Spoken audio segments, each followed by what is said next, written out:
Good evening, everybody. My name is E.R. Anderson. I'm the executive director of Charis Circle. Charis Circle is the nonprofit programming arm of Charis Books, and Charis Books is the South's oldest independent feminist bookstore.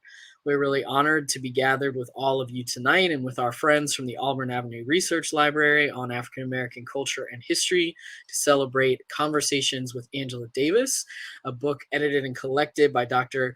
Sharon Lynette Jones. Dr. Jones is here in conversation with Dr. Jervette R. Ward for a discussion of this exciting book.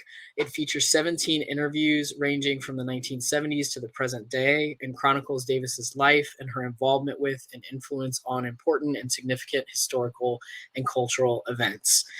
So first, I'll introduce our conversation partner, Dr. Ward. Dr. Ward is an associate professor of English at Mississippi State University and the editor of Real Sister Stereotypes, Respectability, and Black Women in Reality TV from Rutgers University Press. She writes, teaches, and speaks on the power of language and popular culture as avenues for social change. She is the current vice president and incoming president of the College Language Association, also known as CLA, the oldest and largest organization for Black scholars of languages and literature. She earned her PhD in English, Literary, and Cultural Studies from the University of Memphis. Her forthcoming book, Black Women vs. Everybody, is an intellectual tradition of great debates from the Ohio State University Press, argues that Black women have boldly and courageously sought to affirm their own humanity while simultaneously arguing for the humanity of others in a variety of arenas, including literature, politics, music, and popular culture. So we look forward to that. And we're joined, of course, by the woman of the hour. Dr. Jones is presently a professor in the Department of English Language and Literatures at Wright State University in Ohio. She earned a BA degree and a MA degree from Clemson University, and she earned her PhD from the University of Georgia. She is an editor of Conversations with Angela Davis, the book we are celebrating tonight, and she is the author of Critical Companion to Zora Neale Hurston, a literary reference to her life and work, and Rereading the Harlem Renaissance, Race, Class, and Gender in the Fiction of Jessie Fauset, Zora Neale Hurston, and Dorothy West. She is the editor of Critical Insights, Zora Neale Hurston, and the co-editor of the Prentice Hall Anthology of African American Literature, co-edited with Dr. Rochelle Smith. She is the current managing editor of CLA Journal. So we are delighted to have both of y'all here. We're delighted to have everyone watching at home. We want to encourage you, if you would like to ask a question, you may do so either in the chat or via this Ask a Question box at the bottom center of your screen.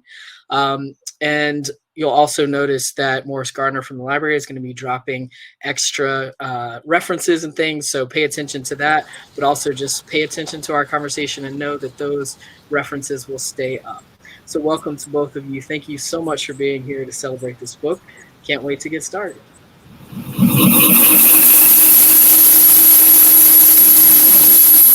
Hi, Dr. Jones. It sounds like maybe there's an extra window open, like another tab, maybe.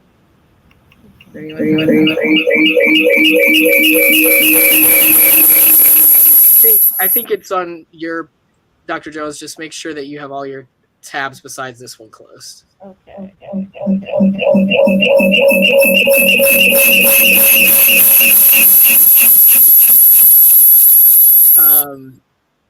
Okay, I think that did it. Yeah. Okay. Perfect. Awesome. Hey, Dr. Jones, how are you? I think we still have a little bit. I think we still have an echo. So let's see, Dr. Jones, just make sure that Crowdcast is not open in any other window and you don't have any other tabs open anywhere else.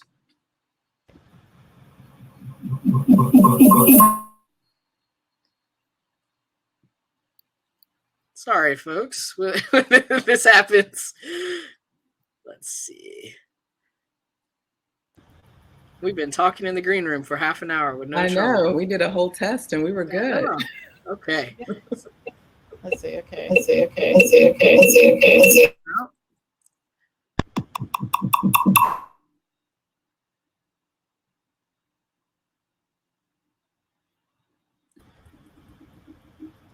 Well, you can just make sure there's nothing minimized or hiding behind this one page that you're on, Dr. Jones. No other tabs, no other browser windows at all open.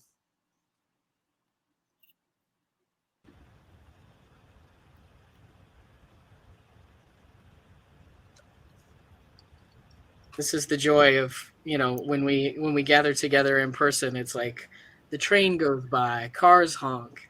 When we gather virtually, it's this technology problems. But Technology, it always tries to thwart us. I know, but we're delighted to have everybody here. Yeah, thanks for being here, everyone. Yes. Okay, I think you might have gotten it. Yeah, I think I hear you clearly. Okay. You think that's... I think we're good. I Okay. think you're there. Sorry about that. That was exciting. No problems during the... I know. We just finished having like a whole 30-minute conversation in the green room with no problems. Well, hi again. Hi again. Well, thanks for asking me to be in conversation with you. I felt so honored when you asked me to join you tonight. Oh, well, thank you so much, because I have just admired you and your work for so many years and really appreciated the opportunity to contribute to Real Sister, Visibility and Black Women in Reality TV. Oh, that's so kind of you to bring it up there. Yeah, we've known each other for years. When I first ran up to you on a CLA bus many years ago and was like, "You're gonna be my friend." And we, of course, have published together with Real Sister. I was so excited to have your chapter on basketball wives in there. So if people don't know, Dr. Jones does, real deep, serious work like this book that we're talking about tonight, and then other real deep, serious work on things like basketball wives, as well, as you can read in Real Sisters. So. Yes, that was such a fabulous opportunity to contribute to that book, and really tied in, of course, with my love for reality television and my interest in representations of Black women in popular culture. Yeah, so awesome. Well, let's talk about this book tonight, which is so exciting. I love this cover. First of all, this is absolutely a gorgeous looking text. So thank you so much for doing this and releasing it for all of us. So I guess my first question for you is, why were you interested in doing a book on Angela Davis? Why? Well, thank you so much. When I was a student in high school, I was very much interested in the civil rights movement and also interested in history. And even at that time, I had some interest in the roles of Black women in the civil rights movement. And so, I had learned about people like Rosa Parks, of course, and some other people, and Coretta Scott King. And then I started venturing out to learn about some other people. And I just remember picking up this book and opening up this book years ago, and there was a picture of Angela Davis. Mm. And the look of determination on her face in that picture really struck with me. And so I started reading about her and really began to admire her as a symbol of social justice. And then as I continued on through my studies, I started to read more and more about her and more by her, and to the point where when I was a graduate student at the University of Georgia, I read her book, Women. In fact, I have a copy of it right here, Women, Race, and Class. And it just really, yes, yes, it just really helped stir my understanding of history in relationship to Black women and class and race over a large span of time, and really helped shape my thinking. Right. I really started to think more about interlocking identities and how that affects our experiences. And so that helped give me a framework for it. And then later on, reading her autobiography and some other texts. Yeah. Mhm. Yeah, I mean, her autobiography was interesting. I loved in one of the interviews when she talks about, this realization that she has that she writes that her autobiography, she's so young and, she has this long life even after the autobiography is out. She has all of these years later and there's still so much more life.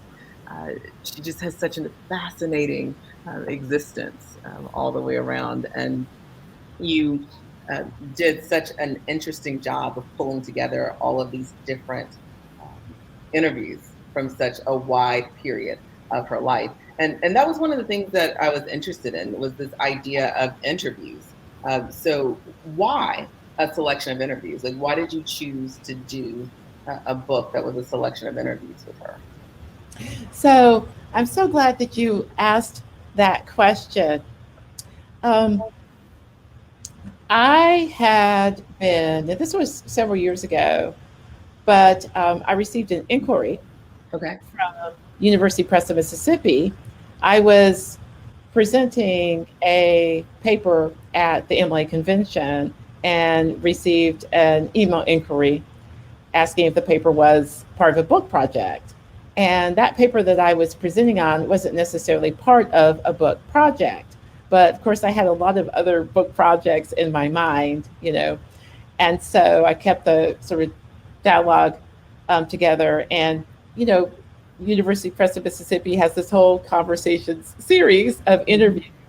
And so I was interested in doing one of those volumes. And so one of the people that I was interested in doing a volume of was of Angela Davis. And when I suggested Angela Davis, I met with such affirmation and enthusiasm. And so I was so delighted that it would give me an opportunity to work on this kind of a project. So how did you select the interviews? Because, I mean, she's done a ton of interviews in her life, and there are 17 in this book. So what was the process for choosing these interviews? Oh, that's such a wonderful question, because she's done so many over the years, in magazines, in newspapers, television, radio interviews. And in fact, when I first began doing research, it was just incredible. I mean, I would read some interviews, people would tell me about other interviews, and I thought, this is such a treasure trove Right. of material. And I thought, I would love to have a book that's like 10,000 pages long. And so that was one of the biggest challenges of trying to whittle it and curate it. So one of the things I thought about was this. I said, okay, I want to have interviews that represent different decades, stages of Dr. Davis's life. Okay. I want interviews that can give people a sense of the trajectory of Dr. Davis's ideas about race, gender, class, and other related topics. I want interviews that show Dr. Davis's connection to a wide range of audiences. Everywhere from scholarly academic journals that are highly specialized to publications that might have what we call an audience that would consist of, the general public, people Right. with a range of, interest or expertise. And so I thought, well, some magazine interviews, some newspaper interviews would also be very useful. But then I also had to think about, well, the audience as well, and wanting to make sure that there was diversity and inclusion in the kind of projected audiences for these publications that I was pulling interviews from. And so I came up with a big list. And then I started making, you know, adding things or perhaps taking things away based on the criteria that I had. Right. And then I also thought that these interviews should sort of tell a story about Mm. And so it really took a lot of time. I also did a lot of research. I did a lot of archival research. Mm-hmm. So I did some research at Emory University at the Rose Library. Went there a couple of times. The second time I had a fellowship to do archival research on Angela Davis. And they had some interviews in their archives, as well as other interesting documents that I think were useful in contextualizing her life. But then I also went to Brandeis University, where Angela Davis or Dr. Davis earned an undergraduate degree to look at what they had in their archives. Northeastern University. I also traveled to Canada to McMaster University because I wanted to look at newspapers outside the United States to see what kind of information they might have. They have some amazing archives at McMaster University.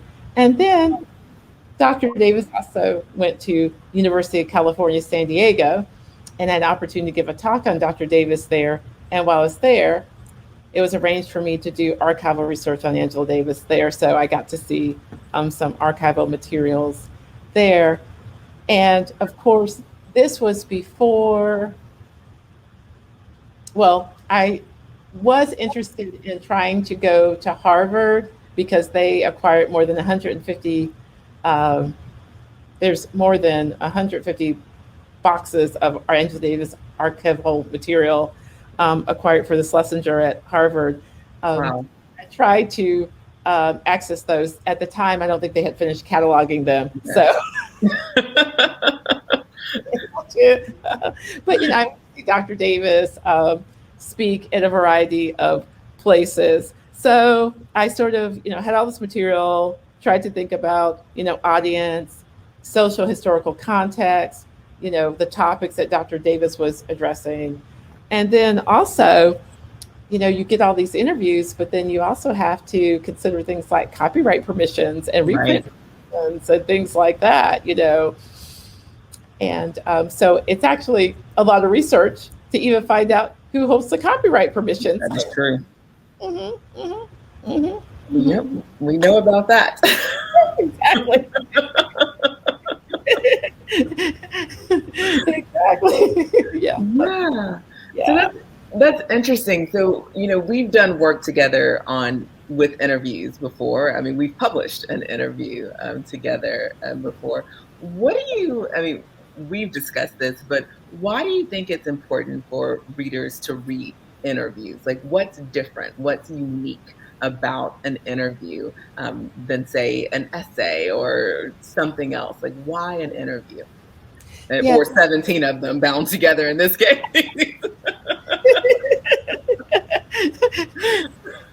Yes. So one of the benefits is, I would say, you're getting information from the source at a snapshot in time. Yes. And so that kind of access, I think, is just really incredible because you get, in reading Conversations with Angela Davis, Dr. Davis's insights on topics such as what it means to be a revolutionary, incarceration, what it means to be a political prisoner, feminism, family, gender, race, class, rap, all kinds of topics. And so you get that kind of firsthand account from Dr. Davis. And I think that is just invaluable. I know, it's so funny. I remember when we were working on Real Sister, and you remember when we wanted to do the interview. So the last chapter for those in the audience of Real Sister is a conversation among the contributors. It's literally all of the contributors of the book in conversation with each other, kind of interviewing or talking to each other. And at the time, our press, our publisher didn't want to include that last chapter in the book, and we had to kind of convince them to include it. And I love that phrase, a snapshot in time, because when you're writing essays, there are all of this research and stuff that you've done, and then the conversation is very much this, hey, here's this new up-to-date stuff that we can kind of add in, and it's live in the moment of us bouncing ideas off of each other that we're bringing in, and it's different, it's unique. And it's funny, as we've all gone and done talks on college campuses or different places, or been in classrooms talking about the book, that's the chapter that I find students or people talk to us about almost more than any other. That's the one that they engage and say, oh, I really love being able to see you guys kind of bounce off of each other. And so when I see you do a whole book about dialogue, about being able to engage, it's so cool. It's so exciting. Oh, thank you so much. I mean, it was just wonderful. I felt like I was going back through time when I was collecting these interviews. I mean, I think about the 1972 interview, a conversation with Angela done with Reverend Cecil Williams um, in The Black Scholar when Dr. Davis was incarcerated. So you get those kind of perspectives, and with, in the moment. And of course, her incarceration, her ultimate acquittal, but you get an idea of what was going through her mind before she was acquitted, because at that point, it wasn't, a certainty that Dr. Davis would be. But yet the presence of mind, the acknowledgement of people who were trying to work towards her acquittal or liberation, the support that she got, it's just amazing. So speaking of different sections, so I have some favorite sections of your book already. I was showing Dr. Jones, and when we were in the green room, like my marked up version already of the text. So I was looking in one of the sections, and I was just thinking, as a college professor, as a former student, I was fascinated by the interview from 1975 from Crime and Social Justice. And the first time that I met Dr. Davis was on a college campus, like a lot of people. Right?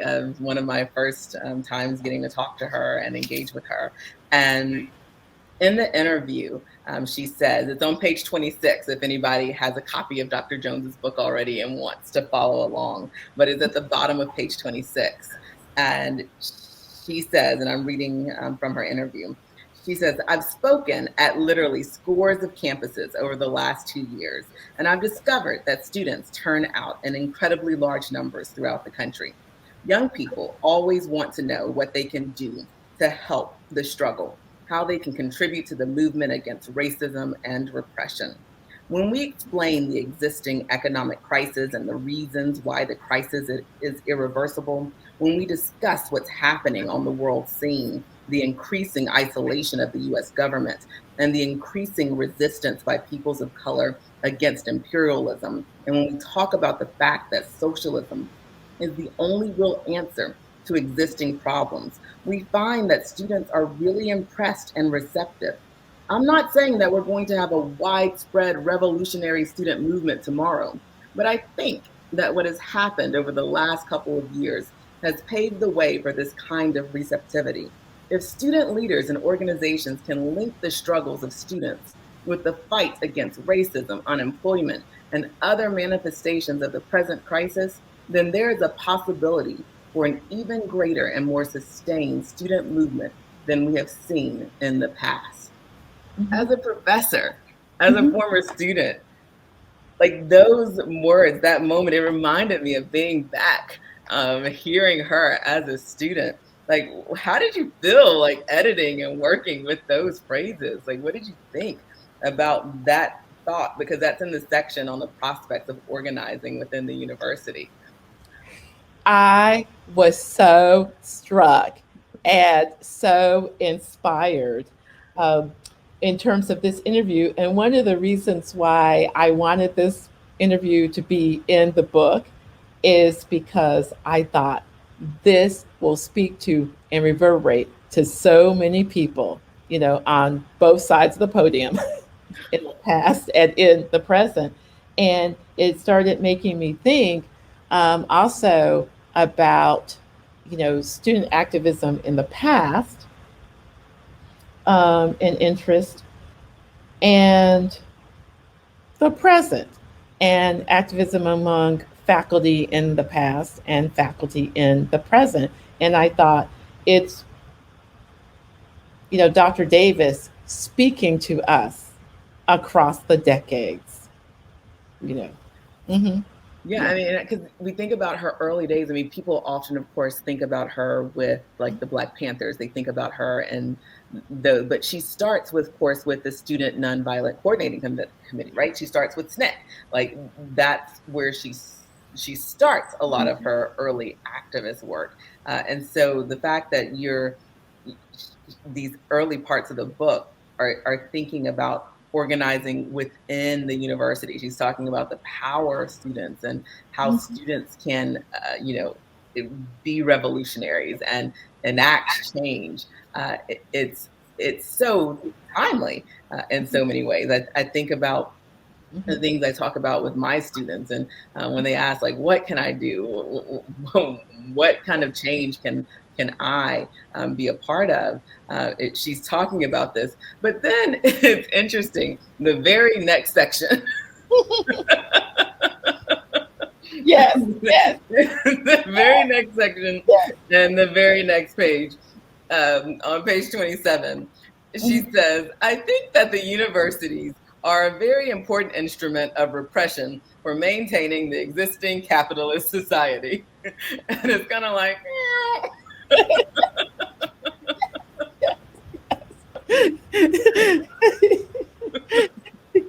like, what happens? Yeah. And so I think this is, another example of Dr. Davis, on the one hand, being hopeful for change and transformation, but also keeping it real about systems, and and I think that when we think about, Dr. Davis, when Dr. Davis was teaching at UCLA, and it came out Dr. Davis's Communist Party affiliation and the consequences that had for Dr. Davis's position at UCLA, and I mean, firsthand experience with a lot of this. And so, yes, I think it is so fascinating. And I think that did resonate with me too, because I thought, well, yes. Yeah, I mean, I know it resonated with me because she says the racism of the campuses reflect the racism in the society. And as a Black woman on, many PWI campuses, predominantly white institutions, I was like, yeah, that was a very succinct, very clear sentence. She is, in one sense, saying, hey, you have this opportunity for revolution and hope and change. But she's also very much saying, I'm going to keep it very, very real with you about the realities of this space and what this system is created to do. I think so. And I think that, it was so true at the time of this interview, and then, in 2022, as well. I mean, and I think back to, things I experienced, when I was a student as well. So yes, I think that my hope is that perhaps when people read this book, they will say, okay, I see I'm not alone. Someone is speaking the truth. Someone is acknowledging, examining, interrogating, critiquing. I often feel like in the interviews that Dr. Davis does, Dr. Davis is trying to hold people accountable. Yeah. Even higher ed. Yes. Mm-hmm. Oh yeah. I mean, at the same time, like she's a part of higher ed, but she's also very much saying, I'm going to, be very critical of this system that I am a member of. It's very Baldwin-esque. Yes, it is. Yes, that is perfect. Yeah, she is very much channeling her inner Baldwin. Yes, she is. She most definitely is. Yes.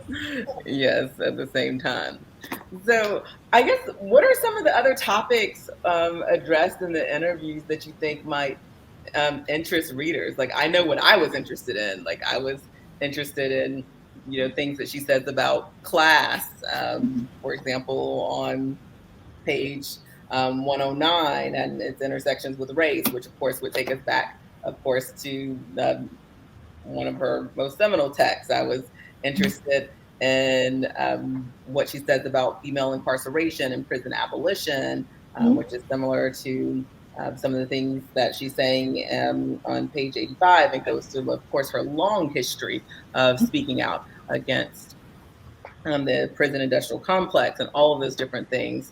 So I'm trying to also throw out some page numbers for the readers here if you're trying to mark some spots that you could go and hit in your readings as you're looking. But what are some of the other things that you think readers would be interested in knowing, or some of the interviews that they would be drawn to? I think, and I'm currently teaching a class on hip hop, film, and society at uh, this semester. And I think that people would be very interested in the interview Nappy Happy with Ice Cube. Oh, yeah, they would be. In transition from 1992, because I think some of the discussion, well, I really think all of it's still relevant, but I think that a lot of the discussion that is going on between Dr. Davis and Ice Cube about rap, race, gender, and history was relevant in 1992 and still relevant now if we want to talk about rap, if we want to talk about hip hop, if we want to talk about popular culture. And I just think that the conversation between them is just so fascinating. That's page 66 is where it starts, if anybody's looking. So fascinating to me, because I think that, and Dr. Davis, I think, does a really good job of listening to what Ice Cube is saying, acknowledging what Ice Cube is saying, but also interrogating, examining, questioning, and also teaching and instructing, with Ice Cube. And there are these moments that I just find really fascinating, and I'm going to talk about some of them here. So, for example, on page 74. Okay. So, she makes a comment. She asks, what about the women? You keep talking about Black men. I'd like to hear you say Black men and Black women. Okay.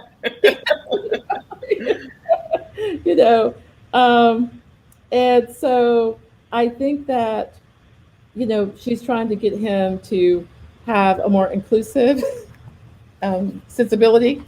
Yeah, but it's interesting because he doesn't say Black women still, though, right? He says, when she says that, Ice Cube goes Black people. And like, she's literally giving him this opportunity. And so she says it again, you often exclude your sisters.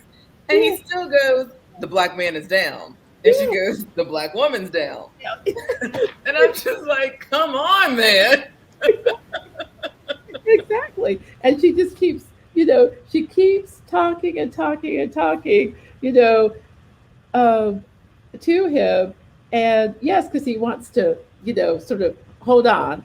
to his version or his vision, and she just keeps on, she just keeps on talking, And so I thought, she must have hope. You had more hope in this chapter than I did, because I kind of this chapter has fewer marks in it than any of the other ones. I just kind of kept turning. And she says, 75. Suppose I say you can't speak up for yourselves until you can also speak up for the sisters. As a Black woman, I don't think I can speak up for myself as a woman unless I can speak up for my brother as well. If we are talking about an entire community rising out of poverty and racism, men will have to learn how to challenge sexism and to fight on behalf of women. And so, sometimes people, when they talk to people, what do they say? They talk to the already converted. And this is an example of her talking to somebody who was not converted at all. Yeah. And she, she's still, getting her, she's still, pressing onward. So sometimes that's a really good point. Mm-hmm. Yeah, I mean, because she's actively doing the work, and she's doing it in a public way, and she's doing it with someone who was prominent and who has a following, right? She's meeting him where he is in some ways, right? She's trying to do that labor where he is, and she knows that reaching him reaches so many others as well. And that's some admirable labor, and you can see the labor happening as she's going back and forth, and he's resisting it. Yes. I mean, the amount of labor that Dr. Davis is exerting, and I like to use this kind of as an example of how sometimes when we are, doing the work, it's not always, oh yes, I agree. I've completely changed my mind. Yeah. So I think that one is so interesting for a variety of, reasons. I also, the interview, and I was so happy to be able to include this one with her sister. The radical work of healing that starts on page 180. That starts on page 180 from Yes Magazine. With her sister, because sometimes people tell me that this, in this they see a different side of Dr. Davis. They see the side of her in terms of family, and her sister, and that kind of relationship. And obviously Dr. Davis talks about a lot of the important social issues, for example, giving us a history lesson about abolition in relationship to W. Du Bois, and enslavement, and that's on page 183. But then also the idea of Dr. Davis towards the end of this interview, redefining or maybe expanding the idea of what's radical. I've talked about this, before in the past, and this is on page 185, where Dr. Davis says, I think our notions of what counts as radical have changed over time. Self-care and healing and attention to the body and the spiritual dimension, all of this is now a part of radical social justice struggles. That wasn't the case before. And I think so many times people who engage in social justice struggles, they feel like they cannot take time for healing and for self-care. They feel guilty about it. They feel like, oh, I'm not doing anything in interest of the cause. I'm not doing the work. And Dr. Davis is telling us, that's part of the work. Yes. Yes, you know. And I think that's actually a perfect segue to one of the comments that's in the chat, or one of the questions in the chat from Ricky Brody, which is, have any of her views changed over the years? And it seems like that might even be one of them. Mm-hmm. Do you want to expand on that, or even maybe answer that one a little bit more? Yes, I think so. That's an excellent question, because I think about, for example, the book Angela Davis, an autobiography, which was published in 1974, and it was reissued recently with a new forward from 2021. And you know, so much of Angela Davis' autobiography, I mean, it just shows and, you know, really very much emphasizes a lot of the work that Dr. Davis did as an activist. The reading, the protesting, obviously, even when Dr. Davis was incarcerated before the acquittal, a lot of this work, and then even after the acquittal, going on and continuing to do the work. Yeah. And so that seems so much invested in that kind of, you know, activity. Right. And so I think that what we can see is Dr. Davis over the years thinking that, you know, the self-care, the healing is also very instrumental and important in this kind of work. Yeah. That people that Dr. Davis is invested in, and that other people are invested in. And even in the 2021 forward to Angela Davis and autobiography, which I was preface that I was reading today, you know, Dr. Davis is so interesting looking back on Dr. Davis's own autobiography and thinking about ways in which Dr. Davis's thinking had changed and transformed in some ways about gender and identity, and a kind of opening up.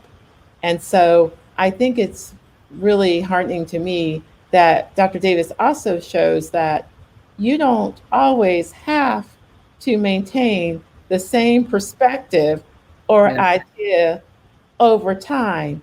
Even if you wrote something or said something and it is published, you do not have to stick with it just because that is what you said in the past. Yes.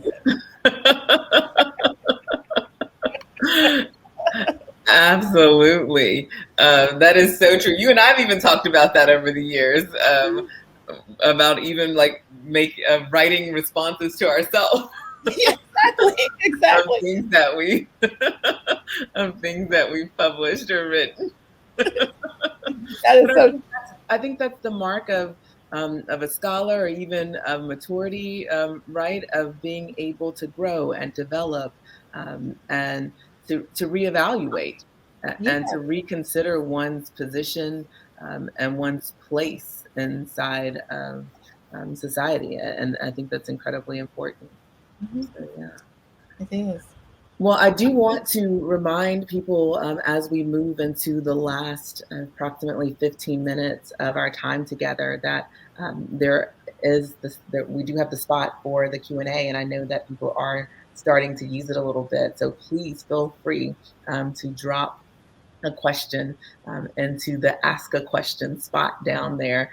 We'd love to engage with you. It's one of our favorite things to do, so please feel free to do so. And then, of course, you have the Morris over there, who's dropping all the little gems into the sliding box on the side. So feel free to check out that spot as well.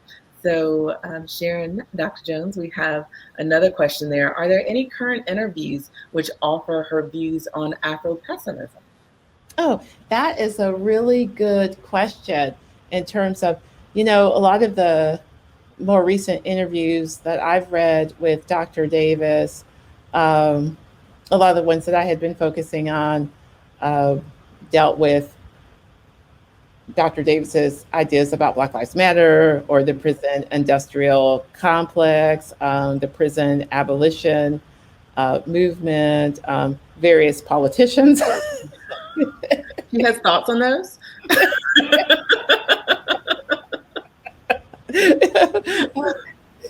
You know, those kind of interviews. But yeah, that's a really interesting question. So I'll.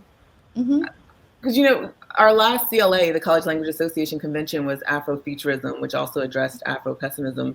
I was trying to remember, did we have any panels or sessions that had any intersections between Angela Davis and Afro-pessimism or Afrofuturism? You know, I'm trying to think, and I have presented on Angela Davis in the past at CLA, but at the one that you mentioned, I did not. But that's a really good question. Yeah. I think the previous program is still up on the CLA website. That might be a spot because CLA did a whole convention on Afrofuturism that also had some Afro-pessimism in there. There might be some papers that addressed it there. But I don't know if I've seen anything. Have you seen Afro-pessimism with her? Yeah, so I'm going to add that to my list because I've been really much focused on certain types of interviews in the past year or two. All right. Well, I guess is it Deidre? You'll have to reach out to Dr. Jones on social media and follow up and see if she finds one. And I'm sure she'll be happy to respond to you. Yes, yes. And she is on social media. I see her out there, so find her. Yes. Absolutely. No, so one of the questions that I was thinking about, since we have done reality TV, you talked about self-care. I know one of the things that we bonded over, of course, and then ended up turning it into work. And then we like, why did we turn this into work? Was reality TV. Do you think that Dr. Davis gets into reality TV? Do you think she watches? You know, it's... I don't know why we're whispering it.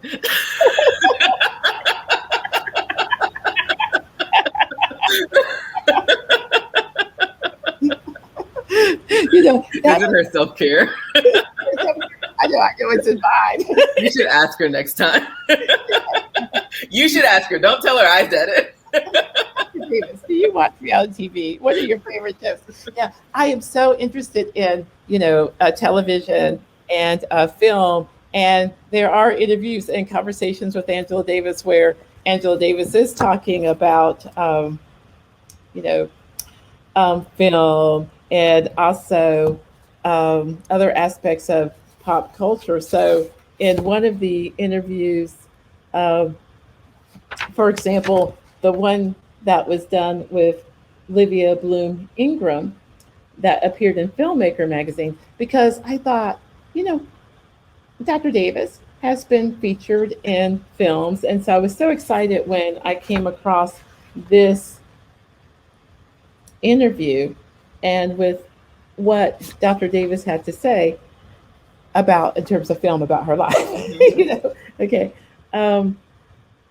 Where Dr. Davis, and this is on page 144. Okay. Because sometimes, you know, films are made about people after they've passed away, right, while they're still living. And so on 144, Dr. Davis talks about the fact that the director, Shola Lynch, about Shola Lynch's friendship with Dr. Davis's niece, who actually does a portrayal of Angela Davis within the documentary. I've shown it to my students, so that's really interesting. And the fact that after conversing, quote, finally I decided it might be a good thing, end quote, to have this film. And I thought it was interesting and very gracious, because what Dr. Davis says in this interview is this: but from the beginning, I said to Shola, this is your film, your perspective on that era. I did lots of interviews and had lots of discussions with her, but in the end, it's her work. And I've talked to some people, very gracious. Yeah. You know, I mean, some people, I know if somebody made a film about my life, I Oh, you probably would be all involved every day, all the time. oh, here she's coming. Oh my goodness, I'd be like, no, I wouldn't do that. I wouldn't do it that way. Well, why didn't you include this or that? Uh, that outfit needs to change. No. You would be gracious, but you would be there. No? Would be there. Exactly. Exactly. I would so be there. So I was just so fascinated about the involvement in that process, but also saying to the person, this is your work, Yeah. and that kind of, respect. Because some people, they would have a hard time, stepping back from it. And I mean, that's interesting. And then also in the LA Times interview, Angela Y. Davis on What's Radical in the 21st Century with Pat Morrison from 2014. I want to include that interview as well, because just so many wide-ranging topics, including one that has to do with a series that I watched on television. Because as we know, Dr. Davis has written about incarceration and a lot of, abolitionist activism in that way. But Pat Morrison asks on page 170, do you watch the prison-themed comedy drama Orange is the New Black? Yes, I knew you were about to talk about that one. And so Dr. Davis admits to having watched it and also having read the book. Yep. Based on. And I thought this was interesting. Dr. Davis says, she has a much deeper analysis than one sees in the series. But as a person who has looked at the role of women's prisons in visual culture, primarily films, I think, the series isn't bad. There are so many aspects that often don't, and then they have in brackets, appear in depictions of people in those oppressive circumstances. And I thought this was really interesting about what Dr. Davis said about 12 Years a Slave. One thing I missed in that film was some sense of joy, some sense of pleasure, some sense of humanity. I thought that was really striking. And that was part of the reason why I asked the question, right? Because I know when we think of Dr. Davis, I mean, if you come out of grad school, grad school, in, African American or Africana studies, you should have read Women, Race, and Class, right? Like, that's why we both showed up with our copies. They're both, have our tabs in them and everything.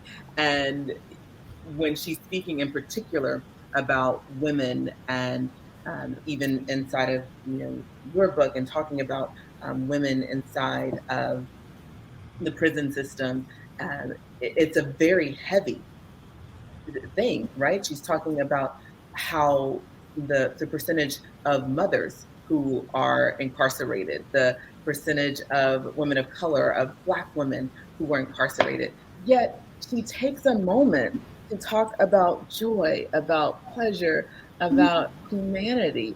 And that is something that is special about her. And I think it's even important about how she is in this last interview, and even how you end this book, right? With her conversation with her sister. She's talking about that care, that time that one should take, not just for oneself, but also for others. She calls that a part of that radical social justice system. She's hearkening back to that Audre Lorde idea as well. It's a really interesting aspect that I think we sometimes miss or even forget when we are thinking about, this Angela Davis right here that people are often imagining or even mythological, turning into like this mythological figure in some ways. She is a real human, a real person with all of those aspects to her. Well, there are a couple more questions that have shown up in the chat that I want to pose for you. Tara has posed, was there anything in particular that you learned, but you went into the research believing something else? Mm-hmm. That is an excellent question. So when I began doing this research, I don't think that I was fully aware of the international attention the Free Angela and All Political Prisoners movement had. I don't think I was fully aware. And then when I started to do the archival research and I was reading these articles in Canadian newspapers, when I was at McMaster University, when I was doing the archival research at Emory University and running across material that, revealed that, so many people, outside the United States were very invested in seeing that Angela Davis get justice. And even looking at materials of people connected with Angela Davis who were engaging in activism on her behalf. Like one of the people I did research on when I was at Emory who did activism on Angela Davis's on her behalf had gone to England, to stir up encouragement and support for the Free Angela movement. And I just think that that was something that I wasn't quite aware of the scope of that. Another thing that I discovered, and this was in reading many of the letters that were archived at Emory University in the Rose Library, was people in the military serving in Vietnam during the Vietnam War,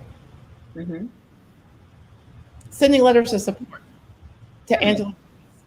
Here are these soldiers fighting during the Vietnam War, where they could be very focused on themselves or stay alive. But they took the time to write letters in support of Angela Davis and donate money. Oh, wow. They did. I mean, I was like, what? That is interesting. Yeah, yes. And yeah. So I thought, it might list the people who might be, I guess, in the platoon, and then how much money they were donating for her defense. Sometimes they would send pictures of themselves. So, but that's a whole other conversation. Yeah. This is a PG talk. Exactly. Yes. Well, we have a very nice comment here. So what book projects or research can we look forward to seeing in the future from you both? And also, thanks so much for this enlightening dialogue and amazing book. Nerd face. Thank you. Okay. So I have another book project I'm working on with the title Resisting Injustice, Contemporary Views on Angela Davis. And so I have received essays from scholars who are writing about Dr. Davis and works by Dr. Davis or works about Dr. Davis from multiple disciplinary perspectives. And so I'm really excited because I still think that even though there are books that examine Dr. Davis, I think certainly there are more books. And what I'm excited about this particular book project is the fact that people are engaging with Dr. Davis's life and works, as well as, works about Dr. Davis from different perspectives. So just that is an ongoing book project that I'm working on in the capacity as editor, and I'm also contributing one of the chapters to that. Then I have some other things percolating. I have been interested in some time in writing a biography of Dr. Davis. Ooh, that would be really cool. That would be really, really exciting. It would be. But I know, Dr. Ward, you have an exciting book that is forthcoming. I do. So I have a book coming out from the Ohio State University Press, Black Women versus Everybody, an intellectual tradition of great debates, which also came out of an MLA talk, similar to how this book came out of an MLA talk. So it looks at great debates or moments when Black women are fighting not only for their own humanity, but for the humanity of everyone else by exerting their intellectual, political, artistic, literary genius in a variety of ways. So it's been a fun project, but it's also one that I am furiously writing as I rush to my, I think, August 1st publisher deadline. It's always in the forefront of my mind. Oh, I know it. I mean, I know. With conversations with Angela Davis, I think it was about from the time I got the contract to actually when the book came out, it was 4 years. Oh, wow. Yeah. And, of course, during that time, we had the pandemic, and working on it. But, I just, but then, when it came out, I was, so delighted. But yeah, I think from the time of contract to the time the book was published, about 4 years. Oh, wow. Yeah, it did. But I always say that this book was clearly, meant to be, and so interesting to think back to that MLA because I was like talking about Langston Hughes, I think, in that presentation. And so I've been wanting to do a book about Langston as well, but that's right. You're a former president of the Langston Hughes Society. Yes. And so, but when I was reached out to by University Press of Mississippi in response to that paper, but then I also had in the back of my mind doing a book on Angela Davis, so it worked out. Well, this book is so cool and amazing, and I want to invite ER to come back up and make sure he tells us how you all can get one, because I know he's out there to tell us how to do that. Thank you. So yes, folks, you'll just click this teal button at the bottom center of your screen to buy Conversations with Angela Davis from Charis. It really does help us when you buy the event books directly from us. So thank you for considering that.